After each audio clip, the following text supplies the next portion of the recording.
Hello everyone, नमस्कार। बहुत बहुत स्वागत है आपका हमारे इस सेशन में जिसमें हम इंग्लिश स्पीकिंग कोर्स कवर कर रहे हैं। तो दोस्तों, अब तक हमने बहुत सारी चीज़ों को इंग्लिश से हिंदी में कैसे ट्रांसलेट करना है वो सीखा है।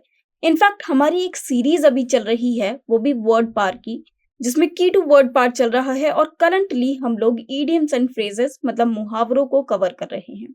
तो हम लोग इस सीरीज में पढ़ रहे हैं मुहावरे, जिसका आज हम पार्ट 11 कवर करने वाले हैं। मतलब अप टू पार्ट 10 हम ऑलरेडी कवर कर चुके हैं। मुहावरे हम लोग 10वें पार्ट तक कवर कर चुके हैं। आज हम 11th पार्ट को यहाँ पर कवर करेंगे।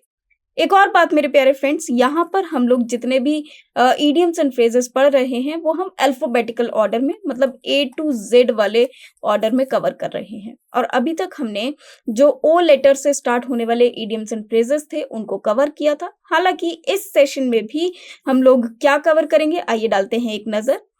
इन this session we will learn idioms starting with letter O. अब देखिए, 10th पार्ट जो था उसमें भी हमने idioms स्टार्टिंग विद लेटर ओ पढ़े थे। मतलब ओ से स्टार्ट होने वाले थोड़े से idioms हमने उस पार्ट में पढ़े थे और उसी को यहाँ पर हम कंटिन्यू करेंगे। मतलब उसके आगे के हम यहाँ पर कंटिन्यू करेंगे, ठीक है। और इसके अलावा हम सिर्फ ओ वाले ही नहीं बल्कि हम पी वाले idioms को भी कवर करेंगे। मतलब वो idioms जो कि जिनकी शुरुआत होती है लेटर पी से। देखिए, हम हर एक पार्ट में एटलीस्ट 50 idioms एंड फ्रेजेस को कंप्लीट कर रहे हैं या कवर कर रहे हैं। तो अभी तक जितने भी हमने पढ़े उसमें 50 ईच थे।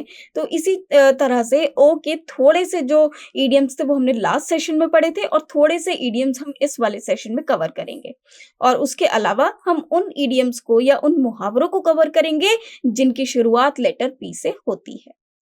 इसके अलावा, इसके अतिरिक्त हम लोग क्या और पढ़ने वाले हैं, हम idioms मतलब सिर्फ और सिर्फ मुहावरे ही नहीं बल्कि उनका अर्थ क्या होता है, उनका मीनिंग क्या होता है ये समझेंगे। और उनको किस तरह से अपने वाक्यों में या सेंटेंसेस में यूज किया जा सकता है वो भी हम समझेंगे।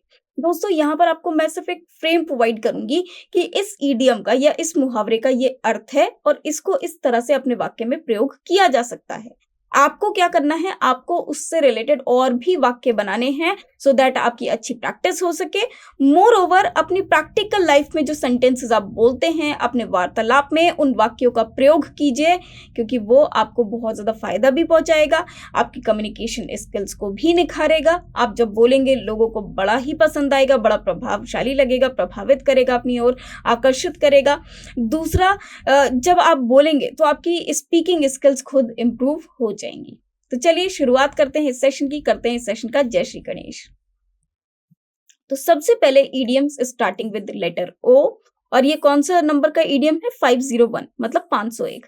इसका मतलब यह हुआ कि जो पार्ट 10 था उसमें हम 500 ईडियम्स ऑलरेडी लर्न कर चुके हैं। तो 500 ईडियम्स में से आपने कितने अभी तक प्रैक्टिस में लाए हैं, it is up to you. लेकिन कोशिश कीजिए कि अधिक से अधिक मतलब डेली के आप कम से कम 10 ईडियम्स ऐसे हैं जिनको जरूर लर्न कीजिए या अपने वार्तालाप में प्रयोग कीजिए। अब देखिएगा, अगर आप उनको फ्रीक्वेंटली यूज करेंगे या कुछ ऐसे ईडियम्स होते हैं जिन बातों को आप बार बार यूज करते हैं तो आपको ये ईडियम्स जल्दी से जल्दी याद हो जाएंगे। ओके, लेकिन इसका मतलब ये नहीं कि आप सिर्फ ईडियम्स में ही बात करेंगे, नॉर्मली बात कीजिए, बट हाँ ईडियम्स का जगह जगह पर प्रयोग कीजिए। जैसे कि आप देखते हैं ना, हिंदी में जब हम मुहावरों का प्रयोग करते हैं तो वो हमारी कम्युनिकेशन स्किल्स को या हमारी स्पीच को बहुत अच्छा बना देता है, निखार देता है। सिमिलरली इंग्लिश में भी ऐसा ही है। अगर आप उन ईडियम्स एंड फ्रेजेस का यूज करोगे, उनका प्रयोग करोगे अपने वाक्यों में, अपने वार्तालाप में, तो आप देखना खुद आपकी स्पीच बहुत अच्छी हो जाएगी। तो चलिए शुरुआत करते हैं इस सेशन की। सबसे पहला इडियम है आउट ऑफ डोर्स। अब डोर्स के बाहर, अब डोर्स मतलब जो गेट होते हैं, है ना। अब घर का गेट होता है जो मेन डोर है ना, जो घर का गेट है, जैसे आपका कोई घर है और घर का क्या है, गेट है। तो अब उसके डोर के आप बाहर हो मतलब आप घर के बाहर हो। तो आउट ऑफ डोर्स का मतलब होता है घर के बाहर, इसका मतलब है आउट ऑफ हाउस या आउट ऑफ होम। तो जो आपका हाउस है उसके बाहर मतलब आउट ऑफ डोर्स। तो घर के बाहर को हम क्या बोलते हैं, आउट ऑफ हाउस। तो अब कोई भी व्यक्ति आपके घर के बाहर है, जैसे my mother has gone out of doors, my father has gone out of doors, I want to go out of doors. ठीक है, तो आप इस तरह से इस सेंटेंसेस को लिख सकते हैं। आइए देखते हैं कि इन्होंने क्या सेंटेंस बनाया है। इन्होंने लिखा है one must spend some time out of doors every day. हर एक व्यक्ति को कम से कम थोड़ा सा समय घर के बाहर व्यतीत करना चाहिए या बिताना चाहिए। ठीक है, तो आउट ऑफ डोर्स का मतलब बहुत ही सिंपल हुआ, घर के बाहर। तो अभी भी जिस वक्त आप पढ़ रहे हैं उस वक्त आप सोचिए कि इस वक्त आपकी फैमिली में से कौन कौन घर के बाहर है। तो उसको आप बोल सकते हैं कि my father is out of doors right now, my mother is out of doors right now, my child is out of doors right now, my husband is out of doors right now. तो ये अगर इस तरह से आप इसको repeat करेंगे तो आपको ये फ्रेज बहुत ही जल्दी और बहुत आसानी से लर्न हो जाएगा। चलिए बढ़ते हैं नेक्स्ट ईडियम की ओर, देखते हैं नेक्स्ट ईडियम क्या है। नेक्स्ट ईडियम है आउट ऑफ फेवर। फेवर मतलब जैसे किसी पे कोई एहसान हो या किसी की कोई हेल्प हो तो वो करना। अब देखिए आउट ऑफ मतलब बाहर और फेवर फेवर के बाहर। तो आइए देखते हैं कि इसका मीनिंग क्या होगा। इसका मीनिंग होता है खफा होना, मतलब किसी से रूठ जाना। ओके, तो आप जब किसी से खफा हो गए, किसी से रूठ जाते हो, तो उसके लिए आप लोग क्या यूज करते हैं, आउट ऑफ फेवर। ठीक है, रूठ जाना। चलिए, mister Sharma once a great favourite of our boss. Mister Sharma जो कि एक वक्त पर हमारे बॉस के बहुत ज्यादा फेवरेट थे, now seems to be out of favour with him. अब ऐसा लगता है जैसे उनसे खफा हो गए हो, है ना। अब वो उनके साथ नहीं रहते, उनसे ऐसा लगता है जैसे अब उनसे दूर हो गए हो, उन दोनों में आपस में लड़ाई हो गई हो या वो एक दूसरे से खफा हो गए। पहले ऐसा लगता था कि ये इसका कितना ज्यादा चिपकू है, वो उन्हीं के फेवरेट हैं, और अब ऐसा लगता है जैसे एक दूसरे की काट पर रहते हैं। तो out of favour with him, है ना। अब जैसे मान लीजिए आप हैं, आप पहले बहुत अच्छे फ्रेंड थे किसी के, अब आप उनसे बिल्कुल, आप दोनों की फ्रेंडशिप टूट गई है, मतलब अब ऐसा लगता है that you are out of favour with your friend. Okay, तो हम इस तरह से बोल सकते हैं। होपफुली कि कोई अपने फ्रेंड से तो आउट ऑफ फेवर ना हो, बट फिर भी ये सिर्फ एक एग्जाम्पल के लिए था कि अगर आप खफा होना शो करना चाहते हैं कि कोई किसी से रूठ गया, कोई किसी से खफा हो गया, तो उसके लिए आउट ऑफ फेवर का प्रयोग कर सकते हैं। चलिए बढ़ते हैं नेक्स्ट इडियम की ओर। नेक्स्ट इडियम है आउट ऑफ हैंड। अब देखिए आउट ऑफ अभी तक हमने बाहर बाहर ही रखा है, तो देखते हैं आउट ऑफ हैंड का मीनिंग क्या होता है। आउट ऑफ हैंड का मतलब है बिना विलंब के, मतलब बिना देरी किए, तत्काल, इमरजेंसी, है ना, जो इमिडिएटली हो जाए। ओके, इमिडिएटली या फिर इमरजेंसी में। ओके, तो तत्काल मतलब इमरजेंसी, जैसे आपने कहा ना कि तत्काल जो टिकट कराए जाते हैं, तो इमरजेंसी में। Okay, out of hand. Okay, तो if you do this job out of hand you will be free in the evening, कि अगर आप बिल्कुल अभी के अभी इमरजेंसी में अगर आप इस काम को कर दोगे, इमीडिएटली कर दोगे, तत्काल अभी के अभी कर दोगे, तो आप इवनिंग में जल्दी से जल्दी फ्री हो जाओगे, मतलब एकदम अभी। ओके, नेक्स्ट पे आ जाते हैं। नेक्स्ट इडियम है आउट ऑफ वंस माइंड। अब वंस माइंड मतलब किसी के माइंड से निकल जाना, तो पागल हो जाना। आउट ऑफ वंस माइंड मतलब पागल हो जाना। तो आप लिख सकते हैं you are shouting and screaming as if you were out of your mind. आप क्यों, जैसे हम कभी कभी कहते हैं ना, are you out of your mind, क्या तुम पागल तो नहीं हो गए हो, तो उसके लिए हम क्या बोलते हैं, आउट ऑफ योर माइंड। ऐसे आउट ऑफ वंस माइंड, कि तुम चिल्ला रहे हो, चीख रहे हो, कहीं तुम पागल तो नहीं हो गए हो, ऐसा लग रहा है जैसे तुम पागल हो गए हो। तो इस तरह से हम लोग बोल सकते हैं आउट ऑफ वंस माइंड। चलिए आ जाते हैं नेक्स्ट पे, आउट ऑफ ऑर्डर। इसका मीनिंग होता है काम ना करने वाला यंत्र। ओके, मतलब एक ऐसा यंत्र या कोई मशीन या कोई भी चीज जो काम ना कर रही हो, it is not an operation, maybe possible it has break down. Okay, तो जब कोई चीज ब्रेक डाउन हो जाती है, मतलब जब कोई मशीनरी काम करना बंद कर देती है, तो आउट ऑफ ऑर्डर का मतलब भी वही होता है कि जब कोई चीज काम ना कर रही हो या कोई यंत्र जो काम ना कर रहा हो, है ना, मतलब खराब हो गया हो। I had to take a taxi because my car was out of order. मुझे एक टैक्सी लेनी पड़ी क्योंकि मेरी जो कार थी वो आउट ऑफ ऑर्डर हो गई थी। और इसी के लिए हम एक और फ्रेज का प्रयोग करते हैं, दैट इज ब्रेक डाउन, है ना। तो क्या होता है ब्रेक डाउन, जैसे अगर आप कभी दिल्ली में गए और दिल्ली में आपने वो देखी हो लो फ्लोर बसेस जो चलती हैं ना, लोकल बसेस चलती हैं, इलेक्ट्रिसिटी बस या इस तरह की, तो कई बार ऐसा होता है कि बस पे ऊपर जो नोट लिखा हुआ आता है कि भाई ये बस यहाँ से यहाँ तक की है, बहुत बार ऐसा होता है कि उस बस पे लिखा होता है ब्रेक डाउन, मतलब ये बस अब काम नहीं कर रही है, ये टेम्पररी आउट ऑफ सर्विस हो गई है। ठीक है, तो वो that is out of order. Next पर आ जाते हैं। नेक्स्ट इडियम है आउट ऑफ पॉकेट। अब देखिए जहां जहां आउट ऑफ आ रहा है ये कहीं ना कहीं एक नेगेटिव मीनिंग को लेकर आ रहा है। तो अब देखते हैं आउट ऑफ पॉकेट का मतलब क्या है, पैसे ना होना। अब पॉकेट में आप लोग क्या रखते हैं, पैसे, और आप बिल्कुल आउट ऑफ पॉकेट हैं, मतलब आपके पास पैसे ही नहीं है, तो आप क्या लिखेंगे, out of pocket. I am out of pocket right now, मतलब मेरे पास पैसे नहीं है। ठीक है, so I am sorry I can not lend you any money as I am out of pocket myself, कि मैं भी मेरे पास भी इस वक़्त पैसे नहीं हैं, तो मैं आपकी कोई मदद नहीं कर सकता। तो अगर आपके पास पैसे नहीं हैं, तो आप क्या बोलेंगे? आई am out of pocket. Okay? जैसे अगर हम ये बोले ना आई डोंट हैव मनी, तो कहने में अच्छा नहीं लगेगा। उसको यूफेमिज़्म के फॉर्म में कहने में आप ऐसा कह सकते हैं, आई am out of pocket these days. Well, ये एक मज़ाक की बात थी, बट इस तरह से आप बोल सकते हैं। Now out of site, out of mind, अब ये 2 फ्रेजेस हैं, एक आउट ऑफ साइट और एक आउट ऑफ माइंड। कोई चीज़ अथवा कोई कार्य सामने ना होने से, दिखने से भूल जाना। मतलब जो चीज़ आपके सामने नहीं है, आप उसको भूल गए। कई बार ऐसा होता है ना, कोई भी चीज़ अगर आपकी नज़रों के सामने ना आए, तो आप उसको भूल जाते हैं। तो अगर वो आउट ऑफ साइट है, मतलब आपको नहीं दिखी, साइट मतलब दिखना, ओके? अगर वो आपको आपकी नज़र में नहीं आई, तो वो आपके माइंड से निकल गई, आप भूल गए उसको, है ना? कई बार ऐसा होता है कि कोई-कोई चीज़ अगर हमारे सामने नहीं आती है, तो हम भूल जाते हैं, है ना? That is out of sight, out of mind. Even when I was in Bombay, I remembered you always. It was not a question out of sight, out of mind. Okay? Now, next idiom है out of sorts. इसका meaning हो जाता है स्वास्थ्य थोड़ा सा ठीक ना होना। ठीक है? तो हम इसे बोल सकते हैं I feel out of sorts today. इसका मतलब मुझे थोड़ा ठीक नहीं लग रहा है, थोड़ी बेचैनी सी लग रही है आज। आउट ऑफ स्टेप, इसका मीनिंग होता है असामयिक अथवा असंबद्ध। मतलब your remark is quite out of step in what we are discussing. मतलब आउट ऑफ स्टेप का मतलब जो बात चल रही है उससे कुछ अलग होना। मतलब जैसा जो है उस वक्त उस कंसेप्ट का ना होना। जैसे आपने जो कहा वो हमारी बात से मिलता जुलता है ही नहीं। पता चली जैसे एक ए है, बी है, ये दोनों डिस्कस कर रहे हैं, ये दोनों डिस्कस कर रहे हैं थेफ्ट्स को लेकर। ओके, THEFTS मतलब थेफ्ट्स को लेकर, चोरी चकारी को लेकर उनकी सोसाइटी में। ठीक है, इतने में एक सी आ जाता है और वो कहता है कि भाई खाना नहीं बना।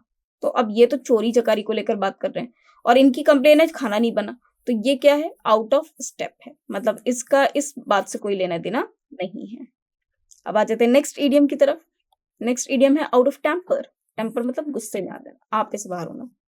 तो गुस्से में होना, आउट ऑफ टेम्पर मतलब गुस्से में होना। Be on your guard, the boss seems to be out of temper today. मैंने कहा कि अपनी रक्षा अपने आप करें और अपने आप को बचा कर रखें क्योंकि बॉस लग रहा है कि आज बहुत गुस्से में है। नेक्स्ट इडियम है ओवर एंड ओवर। इसका मतलब होता है बार बार। ओवर एंड ओवर बार बार मतलब अगेन एंड अगेन। तो ओवर एंड ओवर को आप अगेन एंड अगेन भी बोल सकते हैं। अगेन एंड अगेन मतलब बार बार। Okay, sentence he is such a dull boy that I have to explain to him the same thing over and over. मतलब वो इतना डल बॉय है कि मुझे एक ही चीज को उसको बार बार समझाना होता है। ठीक है, तो ओवर एंड ओवर आप इस तरह से यूज कर सकते हैं। नेक्स्ट इडियम है ओवर हेड एंड ईयर्स। दिलो जान से, मतलब ओवर हेड एंड ईयर्स मतलब हेड और ईयर से भी ज्यादा। तो किसी से दिलो जान से प्यार करना। तो हम लिख सकते हैं he is over head and years in love with her, कि वो उसे दिलो जान से प्यार करता है ना? तो आप इसे ऐसे सेंटेंस को अपनी लाइफ में भी यूज कर सकते हैं।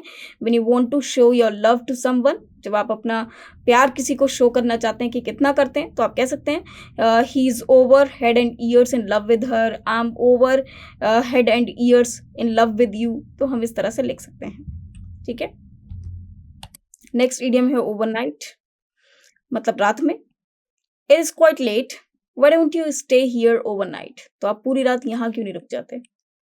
नेक्स्ट इडियम है ओवर एंड अबव। ओके, मतलब सबसे ऊपर, इसके अलावा। Over and above, over and above का मतलब होता है इसके अलावा।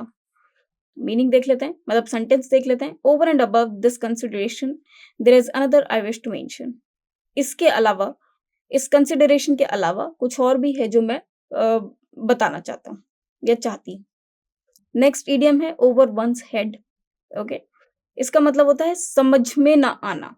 Okay, sentence the speech of chairman was so pedantic that it went over the heads of the audience. Over the heads, over one's heads मतलब जो चीज समझ में ना आए, ऊपर से चली जाए, है ना? The speech of chairman was so pedantic, वो इस तरह की स्पीच थी कि किसी को भी समझ में नहीं आई और वो ऑडियंस के ऊपर से चली गई। ओके, नेक्स्ट है पार्ट एंड पार्सल। इसका मतलब है उसी का अंग होना। ठीक है, पार्ट एंड पार्सल, उसी का अंग होना। Every person is part and parcel of the society. Okay, कि हर एक व्यक्ति अपनी सोसाइटी का पार्ट होता है, पार्सल होता है, मतलब उसी का एक हिस्सा होता है। ठीक है। पासिंग स्ट्रेंज, इसका मतलब हुआ, अब देखिए वो इडियम्स हैं जो स्टार्ट हो चुके हैं पी से, तो हम उन इडियम्स के बारे में अब बात कर रहे हैं। तो सबसे पहले आ जाता है पासिंग स्ट्रेंज, जिसका मतलब है अत्यधिक आश्चर्यजनक। Rakesh has turned out to be spy for the enemy, it is passing strange, मतलब कोई चीज ऐसी है जो बिल्कुल सरप्राइजिंग हो गई है ना, आपने कभी सोचा भी नहीं था और एकदम वो सरप्राइजिंग हो जाती है। जैसे बहुत सारी आपने देखा होगा, अगर स्टोरीज देखते हैं छोटी छोटी, तो एक व्यक्ति एकदम अचानक से बहुत ज्यादा अमीर निकल आता है, या एक व्यक्ति अपने आप में एक बहुत बढ़िया जॉब में निकल आता है, तो ऐसे मूवीज में या छोटी छोटी स्टोरीज में बहुत दिखाते हैं। तो दैट इज पासिंग स्ट्रेंज। पे one back in his own coin, इसका मतलब होता है जैसे को तैसा। ओके, तो टिट फॉर टैट जैसे आप बोल सकते हैं, टिट फॉर टैट, इसका मतलब है pay one back in his own coin, तो tit for tat. Don't play tricks on him, otherwise he will pay you back in your own coin. Next idiom है पिक अ लॉक, कुंजी के बिना ताला खोलना। The burglar pick the lock and broke into the house, pick the lock मतलब जो चाबी के बिना ताला खोल दिया उसने और वो घर के अंदर प्रवेश कर गया। पिक अ क्वारल विथ, इसका मतलब होता है किसी के साथ उलझना, मतलब किसी के साथ लड़ना। Okay, the soldier was furious over his insulting remark and was determined to pick up a quarrel with the sailor. Next है पिक होल्स, इसका मतलब होता है त्रुटियां निकालना, ये बहुत इंपॉर्टेंट है। अगर आप कोई किसी की गलतियां निकालता है मतलब पिक होल्स। ओके, तो she always picks hole. Okay, scientist try to pick holes in the theory. Pick pocket मतलब पॉकेट मारना, या जैसे कहते हैं ना जेब कतरी। Okay, a young boy was arrested by the police for picking a men's pocket, क्योंकि उसने जेब कतरी करी या पॉकेट मार ली, जिसको बोलते हैं हम लोग एक व्यक्ति की। इसके बाद नेक्स्ट इडियम है पिक अप द टेल, इसका मीनिंग होता है दूसरे का बिल चुकाना। Okay, pick up the tail मतलब किसी दूसरे का बिल चुकाना। तो when he went abroad to attend an international conference his company picked up the late, मतलब sorry picked up the tail, मतलब जब वो अब्रॉड गया अपनी अटेंड करने इंटरनेशनल कॉन्फ्रेंस को, तो उसकी कंपनी ने उसके खर्चे को चुकाया या उसका बिल चुकाया। नेक्स्ट इडियम है पिन समथिंग ऑन, इसका मतलब है किसी किसी को जिम्मेदार ठहराना। Despite his best efforts the public prosecutor could not pin the robbery on the accused, मतलब वो किसी को जिम्मेदार नहीं ठहरा पाए। ओके, रॉबरी के लिए। नेक्स्ट इडियम है पिंक ऑफ कंडीशन, इसका मीनिंग है उत्तम स्वास्थ्य होना। पिंक ऑफ कंडीशन मतलब अगर आप अच्छे स्वास्थ्य में हैं, आप हेल्दी हैं, तो आप पिंक ऑफ कंडीशन हैं। If you want to make a name as an athlete you must be in the pink of condition, तो अगर आप हेल्दी हैं it means you are pink of condition, तो आप क्या हैं, हेल्दी हैं। ओके, तो अगर आप लोग हेल्दी हैं it means you are pink on condition और pink of condition. Now idiom है पाइपिंग हॉट, इसका मीनिंग होता है बहुत गर्म या ताजा। I always prefer to have my tea a piping hot, और माई टी पाइपिंग हॉट मतलब मुझे पसंद है बहुत तेज गर्म टी। नेक्स्ट इडियम है प्ले अ ट्रिक ऑन, इसका मतलब होता है किसी के साथ मजाक करना। The boys tried to play a trick on the professor but he was too clever for them, जो बॉयज हैं उन्होंने एक प्रोफेसर के साथ मजाक करने की कोशिश करी, लेकिन वो बहुत क्लेवर थे, मतलब बच निकले। जो प्रोफेसर हैं वो बहुत ज्यादा क्लेवर थे। नेक्स्ट इडियम है play fast and loose with, इसका मीनिंग होता है काम पूरा ना करने की परवाह ना करना, मतलब आपने काम पूरा नहीं किया और आपको उस चीज की परवाह भी नहीं, आप परेशानी नहीं हो कि आपका काम पूरा हुआ या नहीं हुआ। You promise to stitch my shirt by today but you haven't, आपने तो नहीं सिली। You can how can you play fast and loose with your promises like this, कैसे तुम अपने प्रोमिसेस के साथ फास्ट एंड लूज खेल सकते हो, कैसे तुम इतने लापरवाह हो सकते हो, कैसे ऐसा हो सकता है कि तुम काम पूरा भी ना करो और तुम्हें कोई डर भी ना हो, तुम्हें कोई परवाह भी ना हो और तुम्हें उस बात का अफसोस भी नहीं है बिल्कुल। ओके, नेक्स्ट इडियम है प्ले सेकंड फिडल, बहुत इंपॉर्टेंट है, निचला स्थान स्वीकारना। ओके, सेकंड फिडल मतलब आपको फर्स्ट पोजीशन नहीं मिली तो आप सेकंड पोजीशन को मान ले रहे हो, तो वो स्वीकार कर लेना। He always plays second fiddle, वो हमेशा सेकंड फिडल खेलता है, मतलब वो हमेशा निचला स्थान स्वीकार लेता है। मतलब उसको वो कभी फाइट नहीं करता फर्स्ट के लिए, वो ओके ठीक है, मैं सेकंड पोजीशन ले लूँगा, आप फर्स्ट पे चले जाओ, तो वो मान लेता है। नेक्स्ट इडियम है play something by the ear, इसका मतलब है अंदाज़ से कार्रवाई करना। तो as I did not know much of subject, I decided to play it by the ear rather than show my ignorance by asking a lot of questions. Okay, तो आप कह सकते हैं कि अंदाज से ही आपने उसको सॉल्व करना शुरू कर दिया। नेक्स्ट इडियम है प्ले द गेम, इसका मतलब है नियम अनुसार खेलना। Whatever you do always play the game, आप जो भी करो नियम अनुसार करो, मतलब प्ले द गेम, मतलब नियम अनुसार, मतलब रूल्स के अकॉर्डिंग आप अपना सारा कार्य करो। नेक्स्ट इडियम है प्लेट्रॉन्ट, इट इज भाग जाना, प्लेट्रॉन्ट मतलब भाग जाना। Playing truant is bad practice among school children which should be checked at a proper stage. Okay, playing truant मतलब पहले वो स्कूल से भाग जाते थे बच्चे और वो बड़ा गलत है। तो अब क्या होता है कि इन सारी चीजों को चेक करा जाना चाहिए प्रॉपर स्टेज पर। नेक्स्ट इडियम है प्ले अप टू, इसका मीनिंग होता है खुशामद करना। और सेंटेंस है Ravi plays up to every girl he meets, जो रवि है वो सबकी खुशामद करता है जब वो उनसे मिलता है। नेक्स्ट इडियम है प्ल्यूम वन सेल्फ ऑन, इसका मीनिंग होता है ढींगे मारना। जैसे हम बोलते हैं ना कि मतलब फेंकना या फिर ढींग मारना या फिर कुछ बड़ी चढ़ी बातें करना जो आपने कभी वैसे ना किया हो लेकिन अपने आप को बड़ा चढ़ा कर दिखाना। तो sentence Vikas always plumes himself on his record in mathematics. Next idiom है पॉकेट एन इंसल्ट, इसका मतलब अपमान सहकर खामोश रहना। A debtor unable to pay has to often pocket his insults from his creditor. Okay. Poet laureate, इसका मतलब होता है राजकवि।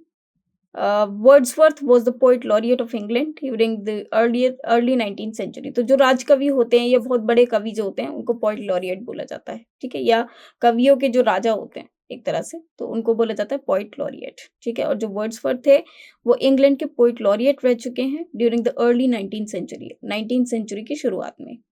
चलिए आ जाते हैं नेक्स्ट ईडियम पे। नेक्स्ट ईडियम है पॉइंट ब्लैंक, तत्काल। पॉइंट ब्लैंक का मतलब बिल्कुल इमरजेंसी होती है जब। When I asked him to loan me 200 rupees, he refused point blank. Okay, उसने एकदम मना कर दिया। नेक्स्ट इडियम है पॉइजन द माइंड, इसका मतलब है किसी के खिलाफ दिमाग में जहर घोलना। ओके, पॉइजन द माइंड, जैसे हम कहते हैं ना कि आपके दिमाग में किसी ने जहर घोला है, तो पॉइजन द माइंड मतलब सब किसी ने तो ऐसा काम किया है। तो Ramesh tried to poison my mind against Umesh, कि रमेश ने मुझे उमेश के खिलाफ चढ़ाने की कोशिश की। प्रोज एंड कॉन्स मतलब किसी समस्या के परस्पर विरोधी अंग, मतलब एडवांटेज और disadvantage. Don't pester me about your appointment, I shall take a decision only after weighing the pros and cons of the matter. Next idiom है provide against a rainy day, इसका मतलब है बुरे दिन के लिए बचत करना। Wise man save to provide against a rainy day. Next है पुल वंस पंचेस, इसका मीनिंग होता है नर्म आलोचना करना। Sentence when I complained to the neighbor about his vicious dog, I did not pull any punches. Okay. Next idiom है pull one's weight, इसका meaning होता है जिम्मेदारी निभाना। Sentence if you do not pull your weight, you will be sacked. Next idiom है pull oneself together, इसका मतलब है स्वयं पर काबू पाना। You cannot go on weeping like this over bad results. Pull yourself together. Next idiom है पुल well with, तो इसका मीनिंग हो जाएगा मिलजुल कर काम करना। और सेंटेंस है I resigned my job because I could not pull well with my ill tempered boss. Okay, मैंने अपनी जॉब से रिजाइन कर दिया, क्यों? क्योंकि मैं पुल वेल मतलब मैं बिल्कुल भी मिलजुल कर काम नहीं कर सकता अपने बॉस के साथ, वो जो कि इल टेम्पर्ड है। इल टेम्पर्ड मतलब बहुत जल्दी गुस्सा आ जाने वाला व्यक्ति है। नेक्स्ट इडियम है put a spoke in one's wheel, spoke जैसे आप देखते हो ना, ये व्हील है, तो व्हील में कितने 24 स्पोक्स होते हैं, ऐसे हैं, दीज आर स्पोक्स। जो जैसे आपने देखा होगा कार एक ऐसे राउंड होता है और उसके मतलब उसके ऐसे करके स्पोक्स लगे होते हैं, तीर लगे होते हैं, तो साइकिल में आपने देखा होगा। तो मीनिंग क्या हो जाता है? प्रगति में रुकावट करना। Sentence Baburam was getting on well in business till Lala Ram opened a rival establishment and thus put a spoke in his wheel. Next हो जाता है idiom put down in black and white, इसका मतलब है लिख कर रखना। ब्लैक एंड व्हाइट मतलब लिख कर रखना। कोई चीज अगर हम लिखते हैं ब्लैक एंड व्हाइट पेन से तो लिखते हैं, तो ब्लैक एंड व्हाइट में रखना मतलब लिख कर रखना। Sentence, I am not lying, the evidence is here in black and white. पर पुट इट टू वन, इसका मतलब है राय के लिए पेश करना। I put it to you, is it wise to squander money like this, squander मतलब वेस्ट करना, मनी को उड़ाना। पुट ऑन ट्रायल, इसका मतलब है केस करना। Although Ram had not stolen any money, he was put on trial. Put one's on his guard. Put one on his guard. इसका मतलब है किसी को सावधान करना। As the robber saw the watchman, he put his accomplice on this guard. Put one out of countenance. इसका meaning होता है लज्जित करना। Sentence है, my friendly response to his hostile attitude put him out of the countenance. मतलब जो मेरा friendly response है उसके होस्टाइल एटीट्यूड को लेकर, put him out of countenance मतलब उसने उसको लज्जित कर दिया क्योंकि मेरा बिहेवियर अच्छा था उसके होस्टाइल एटीट्यूड के आगे। ओके, तो फ्रेंड्स ये थे वो सारे इडियम्स और मुहावरे जो हमने पढ़े। वो सारे इडियम्स जो कि ओ से स्टार्ट हो रहे थे या फिर पी से, उसके हमने मीनिंग्स को समझा, उसके हमने सेंटेंसेस को समझा। उम्मीद है कि आपको ये सब अच्छे से समझ में आए होंगे। अब आपको करना क्या है फ्रेंड्स, ये सारे सेंटेंसेस को, ये सारे इडियम्स को एक बार अच्छे से पढ़िए और अपने वार्तालाप में इनका प्रयोग करना जरूर शुरू कीजिए। थैंक्स टू यू एंड धन्यवाद।